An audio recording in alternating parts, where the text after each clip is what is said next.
Jim Band, there are chocolate cupcakes. There, where?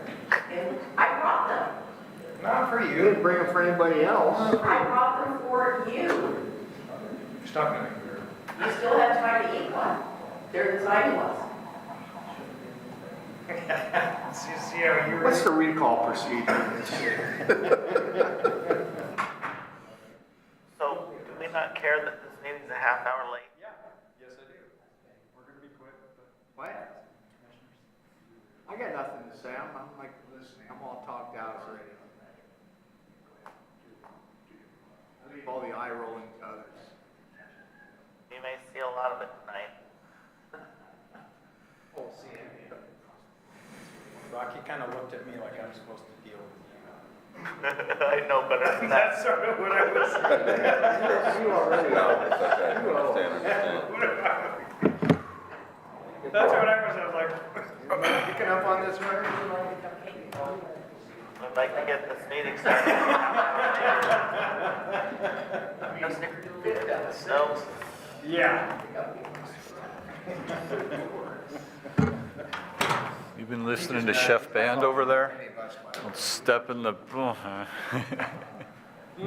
So Adam or Mike, if you could come online, we're just going to do a quick audio check to make sure we can hear you and you can hear us. We are not broadcasting. Testing. And testing. Go ahead and keep talking a little bit more, Adam. I'm hearing an echo on my end. You're hearing an echo? Yeah, when you spoke to, I'm hearing it. Is it? I'm hearing that same. This is just the short. yeah, we take 5, we want the city. So you're still hearing an echo? That's why we planned it at 6. I'm not hearing an echo from you guys. I'm hearing an echo only from myself. Have you had any barbecue yet? So you're hearing yourself. Yes. Junket came. Pull it right in front. That's 2 times in a row.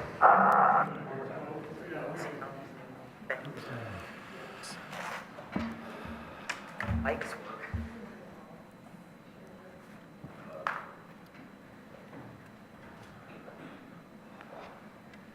I brought them too. I brought them So for 2 reasons. is it so bad that you can't use the Zoom, or Could they can we call in move? on their cell phones? That might work. Mute Zoom Can and you call guys in hear on in the the cell back phone. of the room okay? Hey, Adam and Mike. Can you hear in the back of the room okay? So is it so bad that you can't use the system this way, Adam or Mike? I'm okay. I don't think it's going to be that bad. It's only doing it to my voice, and I don't have that much to say, probably. I think it'll be fine. I'll be fine. Okay. So I will go ahead and get ourselves going again.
Red light is on. Yep. That means it's on. Okay. I'd like to call the City Commission work session together today for Wednesday, November 16th, 2022. Why don't we go ahead and dispense with the roll call because we know who's here. Commissioner Rocky Smith. Here. Commissioner Mike Mitchell. Here. Commissioner Frank O'Donnell. Here. Commissioner Adam Marl. Here. And Mayor Denise McGriff. Present. All right, let's get right to the first item. Good evening, Mayor and Commission.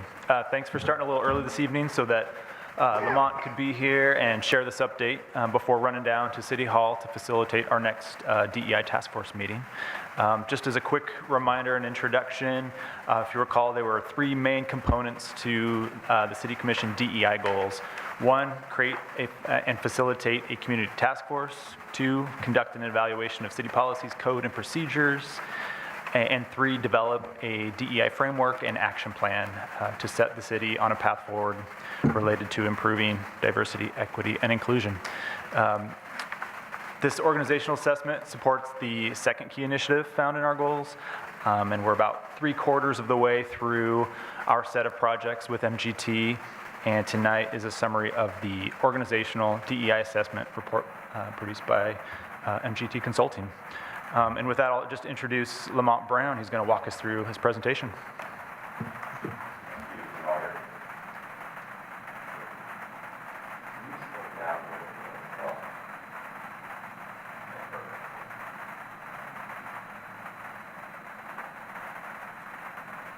Thank you for having me. It's been a pleasure working with the city for the last several months. Is the microphone on? Oh, hit the light, yep. There you go. You're good. Been a pleasure working with the city on this project and excited to share the results as well as our recommendations and next steps as we move forward. Myself, Laura Opheim, and David Bushnell were the key principals on the project. I served as the executive in charge, and Laura and David both had significant consulting work and roles throughout the project. Patrick mentioned some of the goals and strategies. The entire assessment was geared to help the city achieve each of those goals. I know we're short on time, so I'm going to go through this presentation a little bit quickly, but please stop me if there are any questions or insights that you want to dive into. At a high level of project timeline, we started the project in March. At the end of this presentation, I'll share where we are and what we're doing next, but we expect to conclude in December, and you can see some of the several different engagement strategies we used, including a policy analysis, engagement with community members, engagement with staff members, as well as the development of a DEI task force made up of community members, all of which informed the findings that are present in the final assessment report and recommendations. I want to start with the policy analysis. MGT has developed its policy maturity scale. This model allows us to review each of the policies that were presented to us and assess the quality of those policies and the depth with regard to how it's promoting a DEI culture for the organization. It is common for most organizations to fall the meeting status quo or below, simply because a focus on racial equity and diversity is new for a lot of municipalities. And so we don't typically see a lot of high scores in this area, but it does allow us to demonstrate where the city is and what the highest leverage items are for growth and improvement. You can see that hiring and development is one of the categories. It was rated as underdeveloped because of just some of the gaps that we identified. Nothing significant, but we did find a positive standpoint that job descriptions are appropriate for the role in terms of requirements for incoming potential staff members. But there is an opportunity for more professional development opportunities for staff. And when the city does hire temp workers, while there is an effort to prioritize those employees and having long-term opportunities, there's no structured preference policy, which is something that we recommend. On the pay and promotion side of our assessment, the rating was meeting status quo. Salary schedules being publicly posted is something that is a best practice, and that is exactly what is happening right now, both with minimum and maximum salaries, which is more than many organizations are doing. However, there's limited standardization of how those requirements are being reviewed, which can pose a threat to equity.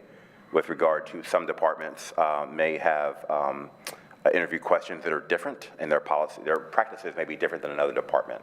And so the recommendation is that there's more consistency between all departments so that there's not an advantage if you're interviewing for one department versus another. With regard to anti-discrimination, this was also rated as meeting status quo. There was good clarity on what reasonable accommodations are for disabilities. However, there's a lack of specific anti-discrimination explanation, particularly for members of the LGBTQ community. One example is the use of pronouns is something that we recommend as a best practice for organizations. We did find that there are strong anti-nepotism policies, which is a certain strength. But there's an opportunity to develop support groups. ERGs is an acronym for Employee Resource Groups, which allows for members of historically marginalized communities, particularly if they're in a minority in the organization, to have a support network within the organization. On the benefit side, this is also rated as meeting status quo. There are a lot of things that the organization is doing which are strong, but some opportunities for improvement, such as improving parental leave policies for new parents. And then the final two categories, harassment and retaliation was rated as ideal, mostly because there is expansive definitions for harassment and retaliation. There are multiple pathways for an employee to lodge a complaint if necessary, and the follow-up with someone who alleges a complaint is very, very strong and one of the best that we've seen from all of our policy reviews. Good faith efforts is a kind of catch-all category for simply how easy is policies to read for a new employee. Are there gender-neutral language, as an example? We did find that that is indeed the case, but there is some potential for inconsistencies between what's written in municipal code and what's written in the personnel policy, as well as the civil service rules. And so that's just an opportunity to look at those and make sure there's consistency with regard to those three categories.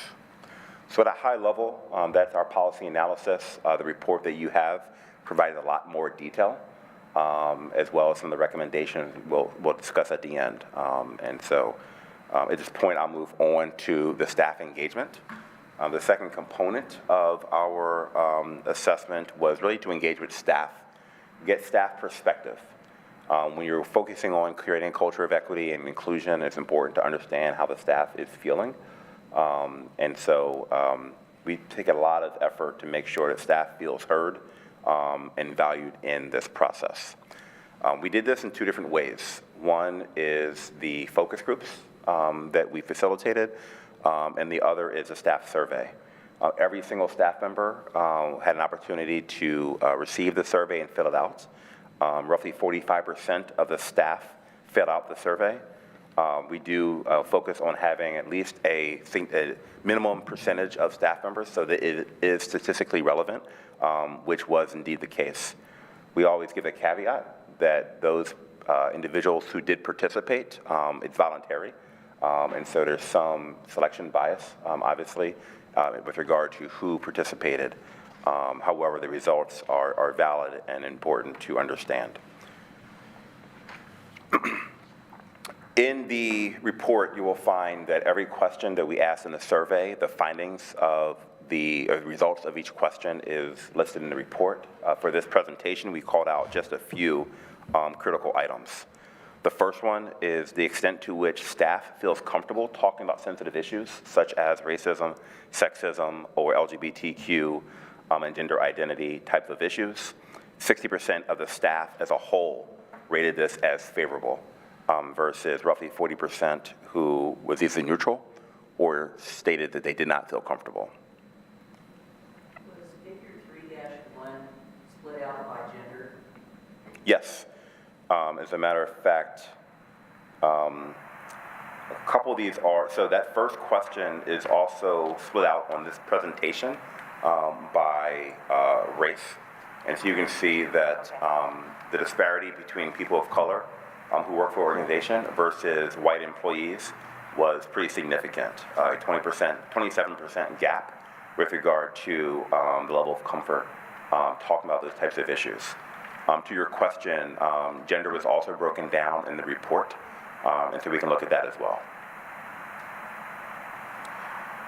And then the third item that we pulled out for this presentation is the extent to which employees feel that there are fair and equitable opportunities for growth and development. And this is kind of inclusive of coaching and training opportunities, but also, do I feel like there's a path upward for me from an upward advancement standpoint? And what we found here is that the gap between males and females was pretty stark. And so we pulled out the items that were had the biggest gaps.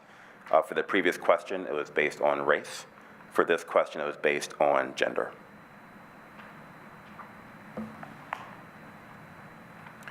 Again, there are, I believe, 18 to 20 questions in the survey. Each one of those is in the report. We just put out these 3 for this presentation.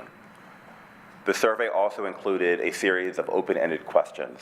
This is an opportunity for staff to give their perspective on a variety of items.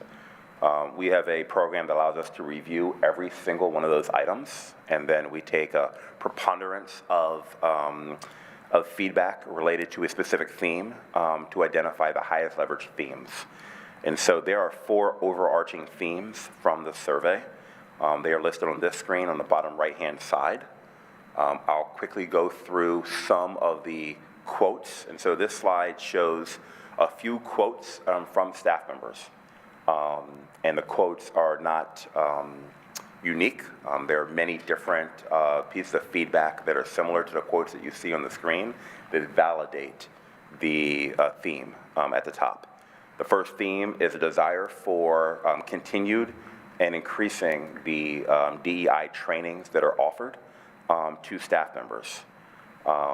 There's a desire for more DEI understanding, learning, sensitivity, a desire for stronger training. And so we at MGT really focus on engagement and making people feel safe, even when discussing sensitive issues like sexual identity, gender rights, or racism, sexism, et cetera.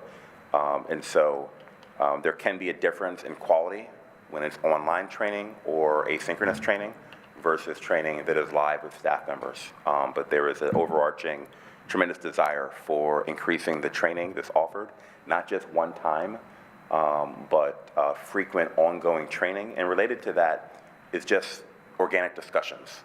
And so staffing, having the opportunity to have organic discussions about how they're feeling or learning is also part of that desire.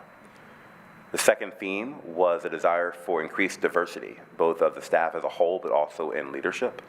You can see one call out was in the police department, expanding recruitment efforts, more women in leadership roles, and actively seeking to recruit and hire individuals from all backgrounds and experiences. I will note that we define diversity not just from a race and gender standpoint, but sexual orientation, religious affiliation, lived experience, mindset, and perspective. And so all these items collectively can make up a very diverse workforce, which the staff is seeking. The third theme that was curated from staff feedback was a desire for improved onboarding and incorporating DEI in onboarding.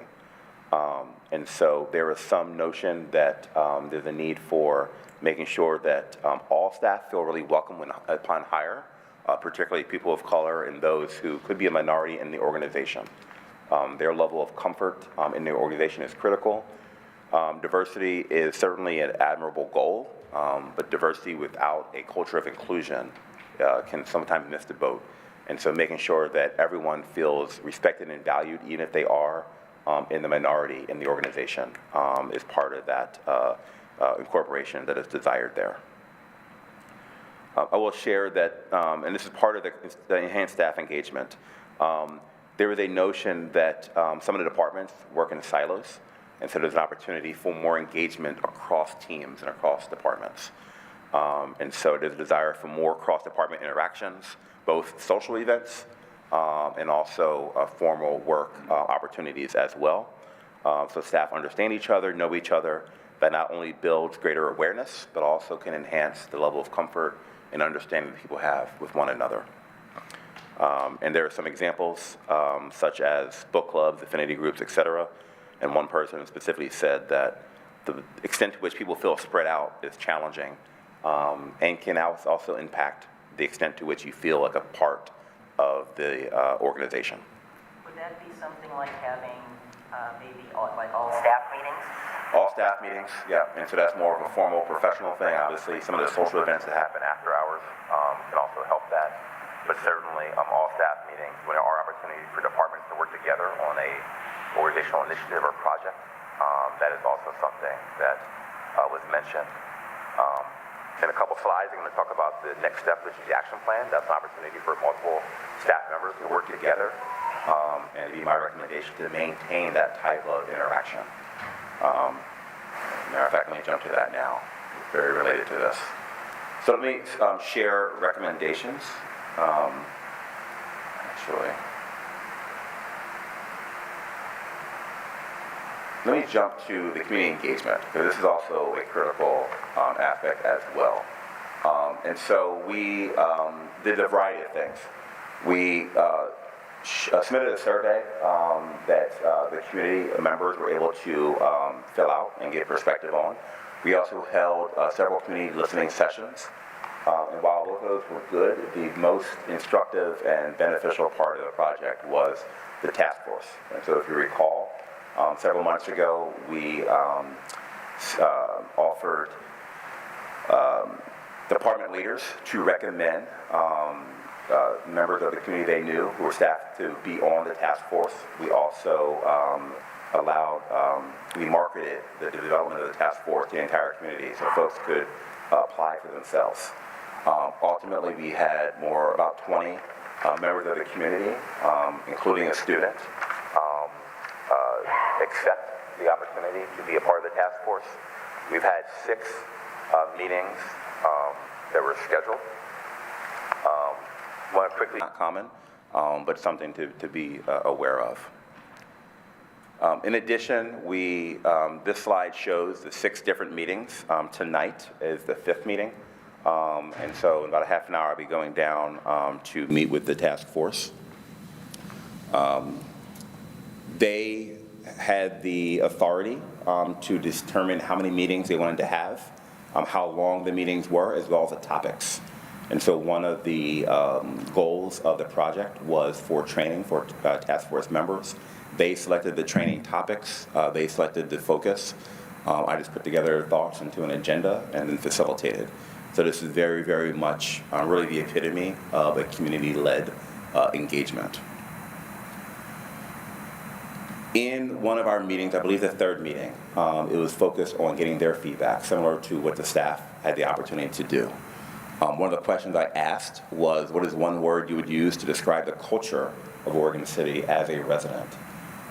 And the words that you see on the screen are each of the words that they gave as responses regarding their experience and their perception of the culture. I can share that a lot of the words regarding working on it or blossoming were really a manifestation of this work. And so they're happy that the city is doing this work. They were happy they had an opportunity to meet with the mayor, to meet with city leadership, to be on this committee, and felt like it was a fantastic start towards the city really building a strong and inclusive environment. I apologize to those who can't see this, but the question is basically share your perspective on the state of DEI as a resident. There is some notion that there is some growth in the city in terms of more visitors to the city and people feeling like they had a voice. But there was also some notion that those who had means had more voice and were respected more. There were a lot of comments regarding residents of color or family members who had less than ideal experiences, feeling marginalized or feeling that they're being identified and having negative experiences. What I appreciate most about this slide and that engagement was the extent to which people felt comfortable being honest, being transparent. And so it says a lot about the culture of the organization that we could have that conversation, but it certainly speaks to a desire for some improvement in terms of the lived experience for all residents.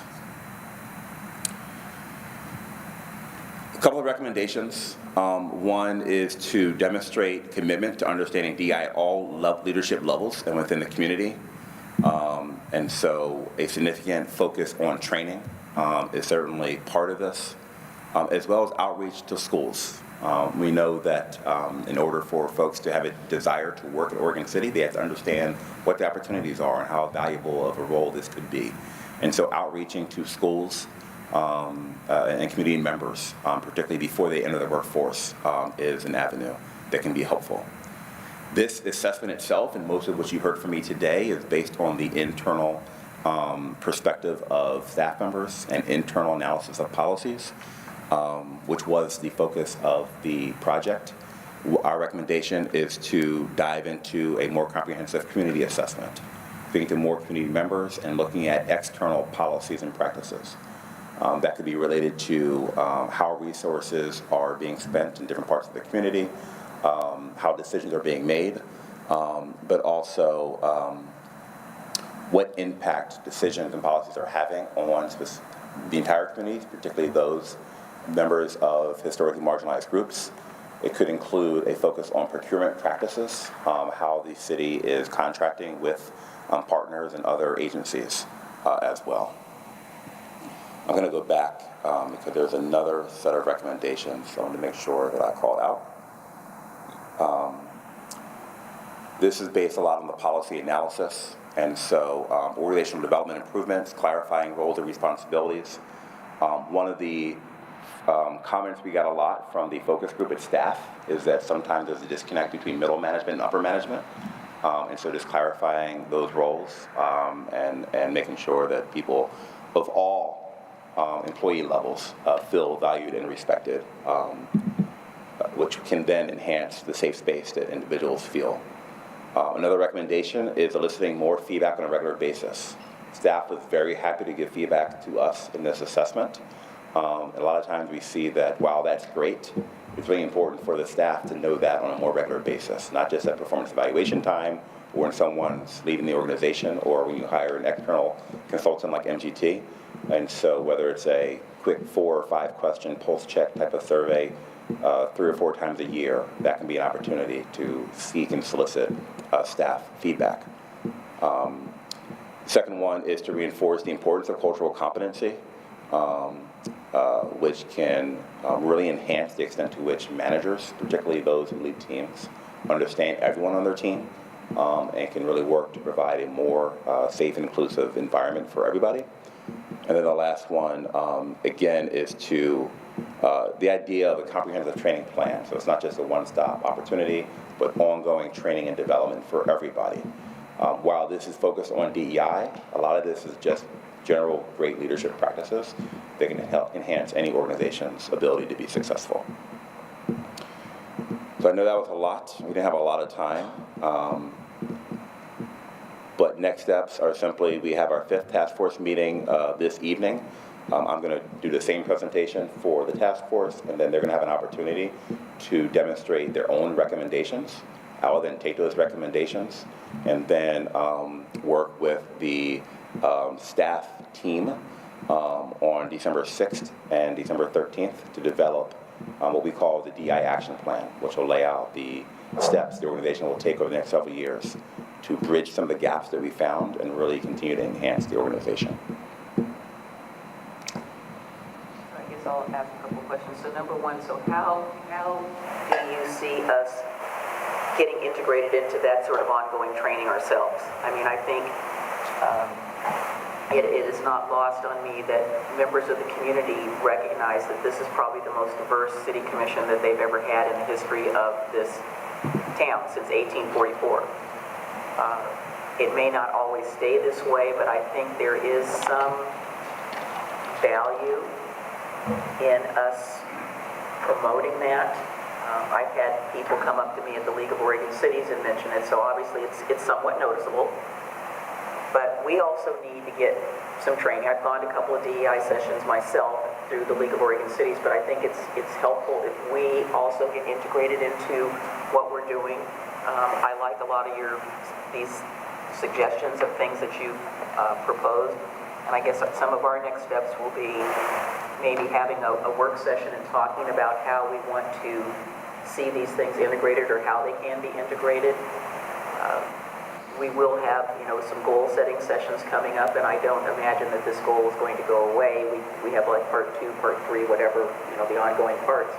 I know that our management team is committed to it, but one of the things that I thought might, so I don't know if we have this information, but what is the ethnic makeup of our staff?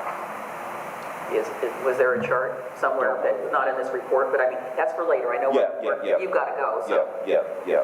But just to answer your first question, part of the process in those December 6th and 13th meetings is to identify the plan. And so with DI training, assuming that team agrees with that, that'll go on the plan. And part of the conversation is who would benefit most from what training. There could be some staff-wide training. There could be some kind of training for new employees. There could be training for managers and board and commissioners for that matter. And so part of that discussion will come out of that conversation. I always recommend. You mentioned the other boards. I forgot to say that. I meant not just us. But yes. Other boards and commissions. That'll be part of that conversation. What other advisory groups can also be part of that, boards and commissions. Part of the conversation is then who leads that. It is always the best practice that I believe, that this is the best business sense, but you want to have the internal capacity. And so my recommendation is that you seek support externally to develop the capacity internally. So it's not just doing training for staff, but it's also identifying individuals who could then be trainers themselves in the organization so that you don't feel like you have this indefinite need for external support, but you have it when necessary. And so building internal capacity is really, really critical.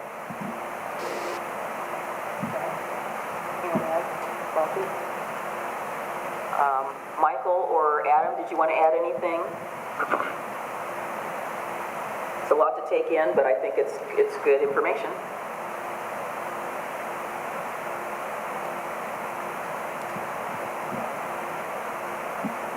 We're sort of not hearing you, but that's okay. We're working on it. Still not hearing you, Mike. I'm not muted. I heard him just for a second. Yeah, I hear him. We heard you just for a second. Okay, can you hear me now? Really low. Yeah, you're talking, but it's really, really low. Okay, my microphone's turned up all the way. What was surprising and troubling were some of the individual comments where members of minority groups in our city don't feel safe walking on the streets in their neighborhood. It's one thing to look at the bar chart, but it was striking to me to see people making those comments about being afraid in their daily life. That was troubling. I don't disagree. Adam? I'll just say that I'm looking forward to seeing what's coming next from the committee and seeing what recommendations they have for us. And I appreciate the information that was given to me. All right, we will adjourn this, but also I want to thank staff for helping us move this forward, and Patrick, you've taken the lead on this, and this is really exciting work. This is really taking Oregon City to a place that it hasn't been, and I think we're all kind of going there together. So thank you. We will re-adjourn in about 4 minutes for the meeting. Yes.